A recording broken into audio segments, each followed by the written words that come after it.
Pune Jain boarding प्रकरणाची पुढची सुनावणी ही 30 तारखेला होणार आहे। गोखले बिल्डर आणि ट्रस्टच्या वतीने प्रतिज्ञापत्र सादर केलं जाणार आहे। प्रतिज्ञापत्र दाखल झाल्यानंतर धर्मादाय आयुक्त निकाल देणार आहेत। आणखी तपशील घेऊयात प्रतिनिधी नंदकिशोर गावडे यांच्याकडून। नंदकिशोर, आता पुढची तारीख दिली गेलेली आहे आणि जे प्रतिज्ञापत्र दाखल करायचं आहे ते नेमकं कशा संदर्भातलं असणार आहे? नक्कीच दोन्ही सुद्धा बाजू आहे, दोन्ही सुद्धा आशयांना स्वतःचं असं ऍफिडेव्हिट म्हणजे प्रतिज्ञापत्र जे आहे ते सादर करण्यासाठी सांगण्यात आलेलं आपल्याला पाहायला मिळते।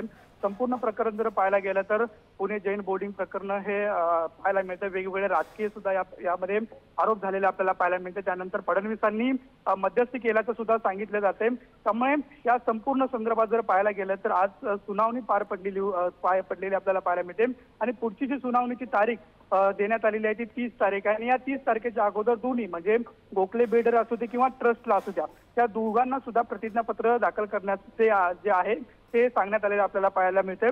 प्रतिज्ञापत्र दाखल झाल्यानंतर धर्मादाय आयुक्त पुढचा जो निकाल आहे तो देणार असल्याचं आपल्याला पाहायला मिळते। त्यामुळे एकंदरीत या संपूर्ण प्रकरणावरती ही महत्त्वाची अपडेट पाहायला मिळते। अंतिम टप्प्याचे संपूर्ण प्रकरण आलेलं आपल्याला पाहायला मिळते आणि दोन्ही बाजूने ऍफिडेव्हिट म्हणजे प्रतिज्ञापत्र सादर केल्यानंतर या संदर्भातला जो निकाल आहे तो धर्मादाय आयुक्त देणार आहे। जी, धन्यवाद सगळ्या माहितीसाठी नंदकिशोर।